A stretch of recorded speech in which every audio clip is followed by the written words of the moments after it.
Welcome you all in maths by Avinash Kanpure. तर आज जो पेपर झाला एमपीएससीचा गट क चा, तर त्याचं आपण जे मॅथ्सचं जे सोल्युशन घेणार आहोत पहा. ते मॅथ्सचे क्वेश्चन जेवढे विचारलेले आहेत 10 ते 12 जवळपास मॅथ्सचे क्वेश्चन विचारलेले आहेत आणि थोडंसं इझी क्वेश्चन यांनी त्याच्यामध्ये विचारलेले आहेत. एक दोन प्रश्न जर आपण सोडले तर पाहूयात आपण. पहिला प्रश्न.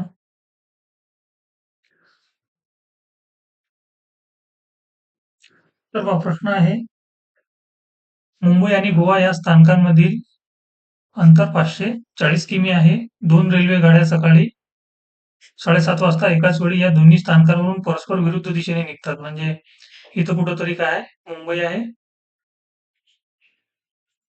आणि इथं गोवा आहे. ठीक आहे. मुंबई आणि गोवा. तर या दोघांमधील अंतर किती दिलेलं आहे? हे 540 किलोमीटर हे अंतर दिलेलं आहे पहा. आता नेक्स्ट त्यांनी काय म्हटलं? सकाळी 7:30 वाजता. हे लक्षात ठेवा. हे सकाळी म्हटलं त्यांनी. ठीक आहे. एकाच वेळी या दोन्ही स्थानकांवरून परस्पर विरुद्ध दिशेने निघतात. त्यांचे वेग अनुक्रमे 60 किमी आहे आणि 75 किमी आहे. म्हणजे इथं जे ट्रेन 1 आहे, सपोज 1 नंबरची ट्रेन आहे, ती निघाली 60 किलोमीटर पर अवरच्या स्पीडनं आणि इकडून जे जाणारी आहे, ती इकडे जात आहे गोवाकडे आणि गोव्यावरून येणारी जी आहे, ते 75 किमी पर अवरच्या स्पीडनं मुंबईकडे जात आहे. तर हा जो कन्सेप्ट आहे पहा, आता आपल्याला टाईम काढायचा आहे याच्यामध्ये. या केसमध्ये त्यांनी काय म्हटलं, तर त्या दोन्ही गाड्या एकमेकांना किती वाजता भेटतील, हा रिलेटिव्ह स्पीडचा कन्सेप्ट आहे पहा. याच्यामध्ये काय असते, ही टोटल डिस्टन्स आहे आपल्याकडे 540 आणि रिलेटिव्ह स्पीड. रिलेटिव्ह स्पीड म्हणजे काय, तर ही जी स्पीड आहे विरुद्ध दिशेने येणारी, त्या रिलेटिव्ह स्पीडला आपण ऍड करत असतो जेव्हा, आणि इथं कुठेतरी त्या समोर इथं भेटणार आहे समजा. ठीक आहे. तर 60 आणि 75 आपण जर ऍड केले तर किती होतील आपले? हे 135. ठीक आहे. आता याला सॉल्व्ह केल्यानंतर काय मिळेल आपल्याला? 9 15 आणि हे 9 7 54, म्हणजे 15 × 60, म्हणजे 4 आवर. 4 आवर लागतील. 7:30 आणि 7:30 वाजता ते सकाळी निघाले, तर 4 वाजता ते 4 आवर नंतर ते काय होतील? भेटतील पहा. ठीक आहे. 4 वाज म्हणजे किती होतील? ते 7:30 आणि 4 किती होतील आपले? हे 11:30 AM. ठीक आहे. हे आपलं आन्सर आहे पहा. नेक्स्ट क्वेश्चन पाहूयात आपण. क्वेश्चन आहे पहा, या स्तंभालेखावरून आपल्याला काढायचं आहे की वर्ष 1976 ते 1980 पर्यंत उत्पादन किती टक्क्यांनी कमी झाले. ठीक आहे. आता 1976 हे आहे पहा आणि 1980 इथं आहे. 1976 ला होतं 3,000 आपलं उत्पादन होतं आणि 1980 ला होतं किती? 500. म्हणजे किती कमी कमी झालं हे पहा. हे 3,000 आणि हे 500. हे 2 0 2 0 कट होतील किंवा याचा रेशो घेऊ आपण. हे 5 1 5 आणि 5 7 30. म्हणजे 6 वरून सरळ सरळ किती? 1 आला. म्हणजे किती कमी झालं? 5 कमी झाले. 6 वर 5 कमी. आता आपल्याला पर्सेंट काढायचे आहेत, म्हणून 100% न मल्टिप्लाय करायचं. ठीक आहे. याला सॉल्व्ह केल्यानंतर काय होतील आपले? हे 500 आणि हे 6 ने जर भाग दिला तर किती होतील आपले? 8 48. ठीक आहे. आणि हे राहिलेत आपले 2 आणि हा 0. हे sin 3 म्हणजे 83% आसपास आपलं काय होईल? आता हे तर नाहीच आहे. हे नाही आहे, हे नाही. आपलं 80%, 83% ओन्ली वन ऑप्शन बी. तर हे काय असते माहिती आहे का, एक्झाममध्ये हे पाहून थोडंसं आपल्याला जमलं पाहिजे, की आपलं पूर्ण हे डेसिमल पॉईंट पर्यंत सोडवत न्यायची गरज नसते. ठीक आहे.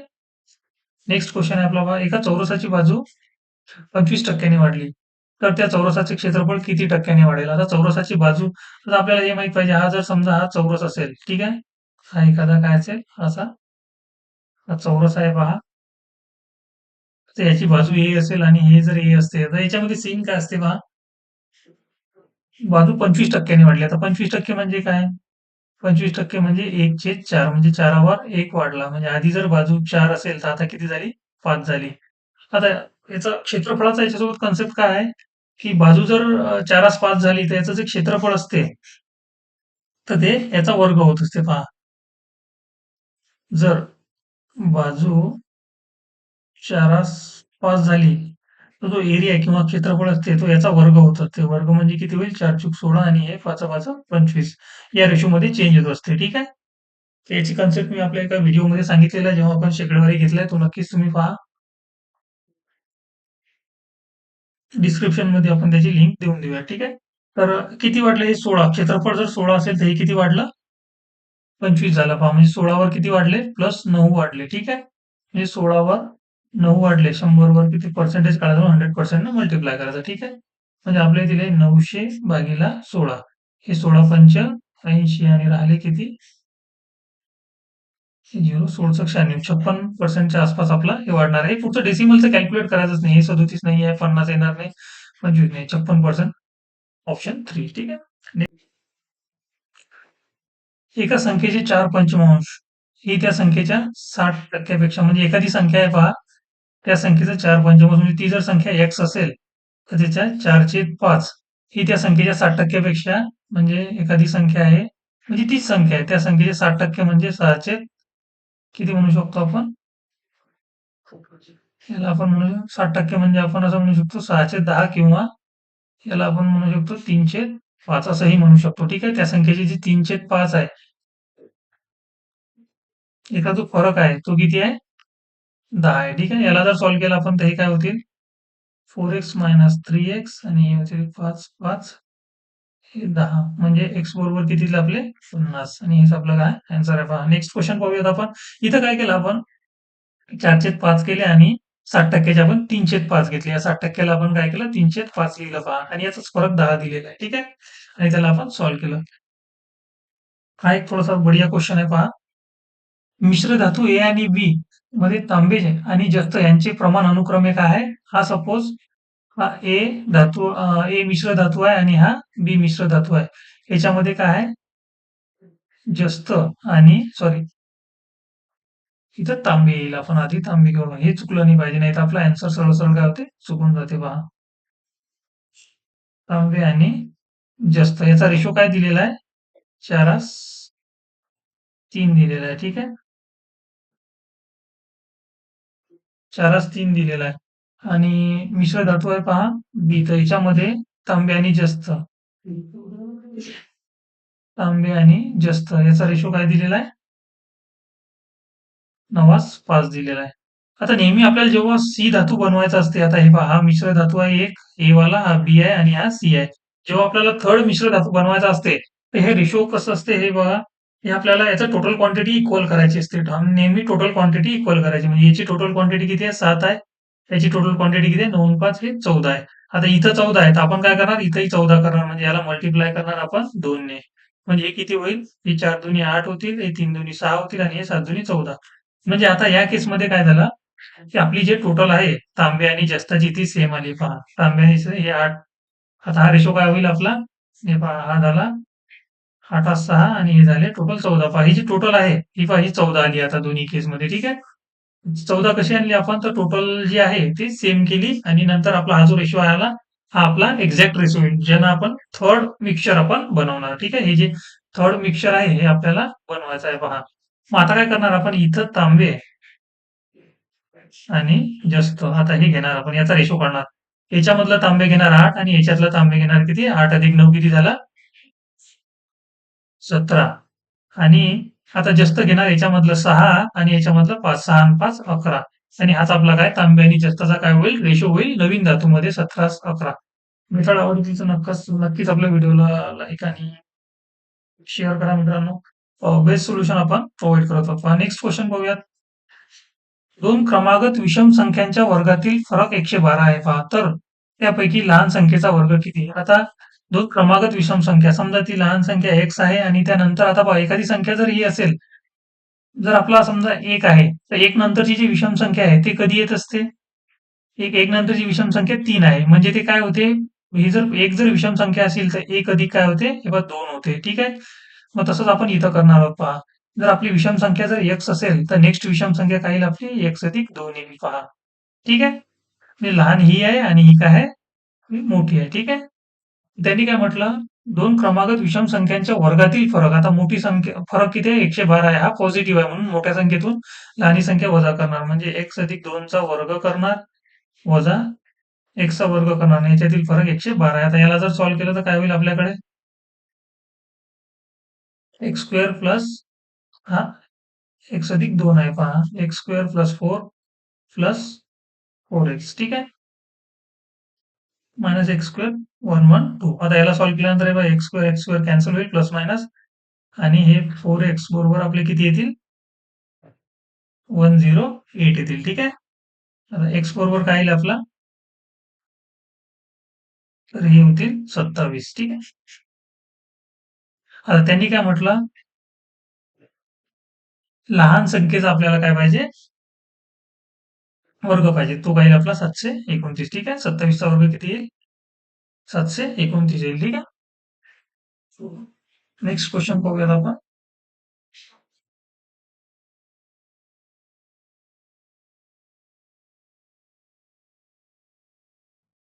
तर पहा, नेक्स्ट क्वेश्चन आहे आपल्याकडे. हा जो आहे ना, या प्रश्न हा फॉर्मॅट आपण नेहमीच पाहिला, ए स्क्वेअर मायनस बी स्क्वेअरचा आहे ना. तर याला ते फिरवून थोडंसं विचारत असतात. त्याला आता सोडवणार कसं आपण पहा, ए स्क्वेअर मायनस बी स्क्वेअर म्हणजे काय असते आपल्याकडे, एका कंसात ए मायनस बी आणि दुसऱ्या कंसात ए प्लस बी, सरळ सरळ एवढंच असते. तर मग आता हे काय होईल आपल्याकडे, 0.11. मग याला आपण कसं सोडू शकतो, 0.11, सॉरी, 0.11 मायनस 0.01. ठीक आहे. याला जर सॉल्व्ह केलं तर किती होतील हे आपल्याकडे, 0.10. आणि नंतर आता आपण ए प्लस बी जर केलं, म्हणजे हा जर ए असेल आणि हा जर बी असेल, ए प्लस बी किती होतील आपले, या कंसामध्ये 0.11 प्लस 0.01 म्हणजे हे होतील आपले 0.12. आता या दोघांचा काय आपल्याला गुणाकार करायचा आहे पहा. या दोघांचा गुणाकार केला तर हे होतील आपले 0.012. ठीक आहे. म्हणजे याला सॉल्व्ह केल्यानंतर आपले 0.012 आले आणि डिनॉमिनेटर मध्ये आपले 1.2 आले. ठीक आहे. तर याला जर आपण सॉल्व्ह केलं सपोज, तर आपला आन्सर येईल आपला, हे पहा, याला आपण काय करू शकतो, 1.2 मध्ये कन्वर्ट करू शकतो का आपण, हो करू शकतो. मी याला असं लिहू शकतो का, एक मिनिट हा. मी याला जर असं लिहिलं सपोज, हे पहा, 1.2 जर अंशामध्ये लिहिलं, म्हणजे मी सरळ सरळ सांगतो तुम्हाला शॉर्टकट मध्ये, मी इथं 100 ने मल्टिप्लाय करणार आणि इथं 100 ने मल्टिप्लाय करणार. ठीक आहे. म्हणजे अंशामध्ये काय होईल माझं, 1.2 होतील आणि इथं राहतील 1.2 इंटू 100. हे कॅन्सल होऊन जातील, म्हणजे इकडे काय येईल आपला आन्सर, 0.01. ठीक आहे. 0.01 आणि हेच आपलं काय आन्सर आहे पहा.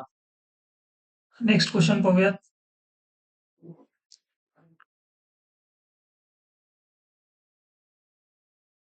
पंदरने 120 पानांच्या एका पुस्तकाचा 300 भाग वाचला पहा. 120 पान आहे, त्याच्या 306 भाग वाचला असेल तर त्याने त्या पुस्तकाची किती पाने वाचलेली नाहीत पहा, हे समजलं पाहिजे. नाही तर आपण काय करणार, 306 सरळ सरळ काढणार.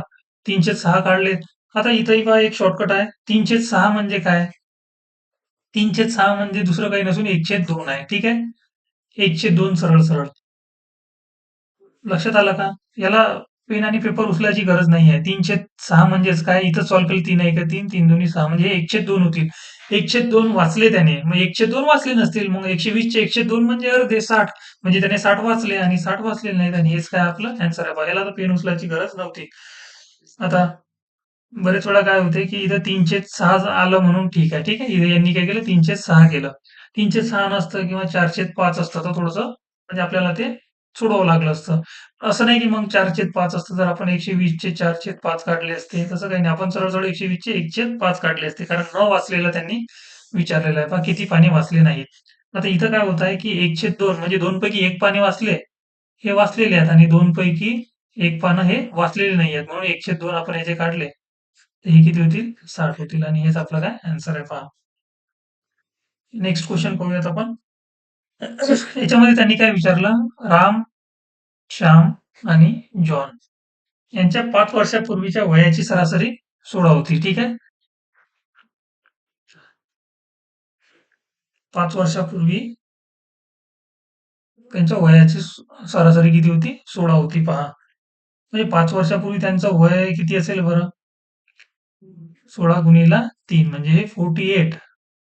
आणि 5 वर्षापूर्वी तिघांच्या वयाची बेरीज किती होईल, ती 15. याच्यामध्ये काय होईल, ऍड होईल पहा. 5 वर्षापूर्वी तिघांचं म्हणजे याचं आज किती वय असेल, 5 ने वाढणार आहे ना. 5 वर्षापूर्वी त्यांच्या वयाची बेरीज 16 गुणिला 3 ही झाली 48. हे 5 वर्षापूर्वीच त्यांच्या वयाची बेरीज होती 16 गुणिला 3. आणि आज जर म्हटलं समजा, तर आज किती होतील? 5 तिघांच्या वयामध्ये 5, 5, 5, 5 वाढतील म्हणजे 5 त्रिक 15 वाढतील. ठीक आहे. आता 5 वर्षानंतर म्हटलं त्यांनी. 5 वर्षानंतर तिघांच्या वयामध्ये 5-5 वर्ष आणखी वाढतील. आणखी 5 वर्षानंतर हे 5-5 वर्ष वाढतील. हे होतील म्हणजे आणखी 15 याच्यामध्ये ॲड होतील. म्हणजे हे किती होतील? 15, 30, 48 आणि हे 30. हे किती झाले? 78. त्यांनी काय विचारलं आपल्याला? अच्छा, सरासरीच विचारली. 5 वर्षानंतर त्यांच्या वयाची सरासरी किती होईल? तर मग हे बेरीज जर 5 वर्षानंतर 48 असेल, तर सरासरी किती होईल? हे 3 दुनी 6, 3 सक 18, 26. हेच आपलं काय आन्सर आहे पहा. ठीक आहे. दुसऱ्या मित्राने पण आपण याला सोडू शकलो असतो. ठीक आहे.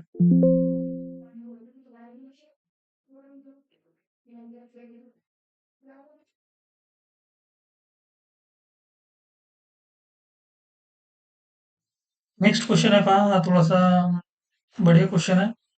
एवढं हार्ड नाही, बट बढिया आहे. ठीक आहे. तर पहा, प्रश्न आहे, 10 स्त्रिया एक काम 7 दिवसात पूर्ण करतात. 10 फिमेल एक काम 7 डेज मध्ये पूर्ण करतात. 10 मुले तेच काम 14 दिवसात पूर्ण करतात. म्हणजे तेच काम सेम आहे म्हणून हे 10 बॉयज किती 7 डेज मध्ये पूर्ण करतात. ठीक आहे.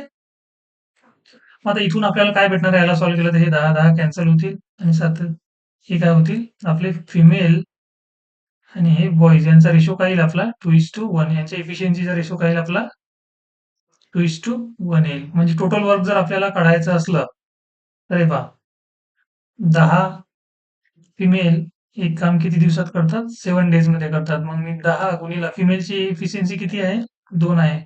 तर 2 टाकणार आणि हे 7 म्हणजे किती येईल आपल्याकडे? 140. आपलं हे काय आहे? टोटल वर्क आहे पहा. टोटल वर्क आपलं किती आहे? 140 आहे. आता त्यांनी काय म्हटलं? 5 स्त्रिया म्हणजे आता हे बघा, 5 फिमेल प्लस 10 बॉयज. ठीक आहे. 5 फिमेल. आता एका फिमेलची इफिशियन्सी किती आहे? एका फिमेलची इफिशियन्सी आहे 2 म्हणजे हे होतील 5 गुणिले 2 प्लस एका बॉयची इफिशियन्सी किती आहे? 1 आहे म्हणून 10 गुणिले 1. हे किती झाले? 5 दुनी 10. हे झाले 5 दुनी 10 आणि 10 एका 10. हे 10 अधिक 10 किती झाले आपले? 20 झाले. ठीक आहे. हे टोटल वर्क याला जर आपण या 20 ने डिवाइड केलं तर किती होतील आपले? 7 होतील. ठीक आहे. आणि हेच आपलं काय? हे डेज येतील आपले. 7 दिवसात पूर्ण करतील ते. 5 स्त्रिया आणि 10 मुले मिळून. इथं काय केलं थोडंसं लक्षात घ्या पहा. इथं जे आहे ना, आपण काय केलं, टोटल वर्क सेम आहे म्हणून यांना इक्वेट केलं आणि हे जे फिमेल आणि बॉईजचा रेशो, इफिशियन्सीचा रेशो आपण काढला. त्यांची इफिशियन्सी जी आहे हे 5 स्त्रिया आणि 10 मुले यांच्यामध्ये आपण पुट केली. ठीक आहे.